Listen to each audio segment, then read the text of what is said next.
with that said, I mean, what do you look for in like a manuscript? Like, I mean, what catches your attention, or like what doesn't? I don't know. Well, first of all, I couldn't possibly tell you because there are ladies present. And men. And second of all, what I look for is not. I don't look for something. I look at, or I try to. I try to take each manuscript for what it is, and to see whether that would be satisfying for my, my readers or my standards. And so I try as best I can to evaluate each one on its own. And so this issue, because I had a long period of time, because last year I did retrospective 25th anniversary anthologies, I had a long time, so I was able to find 7 first time in print people, and then 2 second time in print people, and that's what I like to do. And now I no longer solicit famous writers like Sherril. I would not ask her to send me a manuscript, nor do I publish anymore anybody who's ever published before in Ziziba. I just want to help new and emerging writers, and so that's the fun. So a lot of times, what I look at, what I see is like maybe not all that great, but there's a something, and maybe we can work together, and it will be something. So that's really fun, and then I can get engaged, and I do a lot of the rewriting or talking or suggesting, do this, and and sometimes that works and sometimes it doesn't. I just got a piece that was really interesting by a professor at Stanford about his visiting Alexander Pope's grave and Richard Burton, the explorer's grave, and Dr. Johnson's grave, blah, blah, blah. And why is and going to Père Lachaise and seeing Jim Morrison's grave, and what's all that about? And I noticed when I Googled him that he had written an autobiography, and so I read that, and it turned out his father had died in the war, Great War, and when he was 12, and so I thought, there's something about that, and so I asked him if it was, so he wrote a coda, as it were. He had the original piece, and he wrote this coda about, now I realize that really I'm visiting my father's grave and visiting all these other graves. An epiphany, right? That's quite extraordinary, and to be able to bring that about. But the thing that really is exciting to me is when I can get into a writer's mind or soul or heart and find out what they're really trying to say and help them. Like, sometimes in this issue there's a piece by a woman who had polio when she was 2.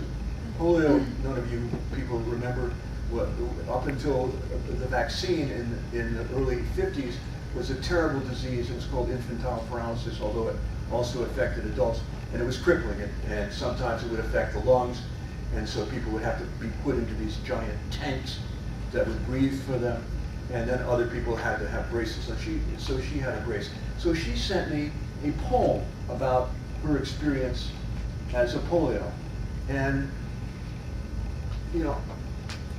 I kind of responded to that because I grew up in that era where there was polio scares, and a couple of kids in my high school class got polio, and one was in an iron lung for a long, long time, and another had a withered arm.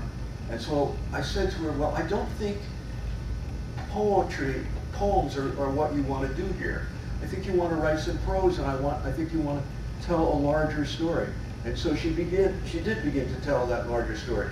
And then I helped her by telling even more of the larger story. So it took us about 10 months of working together on that, and I think it turned out to be a very wonderful piece. And then she finally found a hook or a way of telling the story, because when she went to get her brace adjusted, the guy who adjusted it was from India, and he had a brace, and she realized that he was much younger, so he had not had the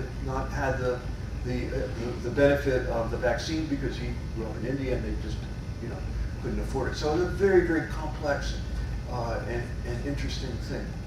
And so that's what I like to do, to see what it is. Because of course, one of the reasons why we tell stories and tell fictions is because we can't say it any other way. We can't face those facts, or those facts are not very interesting by themselves, but it can be made into a story, and we can deal with them, we can watch them, and we can respond to them. And so in that sense, there'll always be a market and a place for you to express and articulate our dreams and our desires, and no matter what form it is, however digitally, etc., or 3D or 3D digital or whatever, all those things. You know, I just entered a tweet contest. That, who is it? Somebody, oh yeah, Rick Moody is judging a tweet contest for somebody. So I sent him my 5 best tweets. Can you give us an example from your tweets? Oh, I knew you'd ask me that. They pass right through. Yeah, I know a writer who is really getting into tweets because says it's like composing haiku. So I do feel we need to embrace the new technology and Yeah. but speaking of which, do you think that Ziziva will always be print, or will it, I mean, some magazines are now completely digital, and I think Ziziva will always be print, yeah. but Ziziva may not go on forever. I mean, it would be pointless not to have it. I mean, that's what it is. And, but I would think that any of you who would want to start a thing would do it online, Is your magazine online? Yeah, well, only a part of it.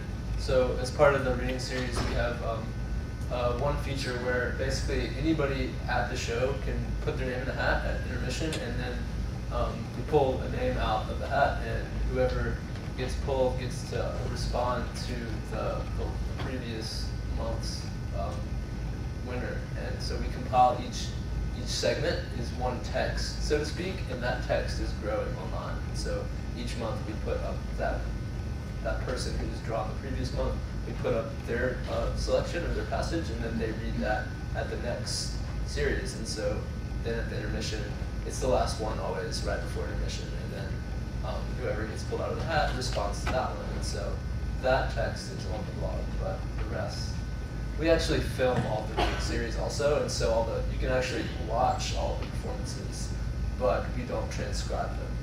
Do you want to tell them the website?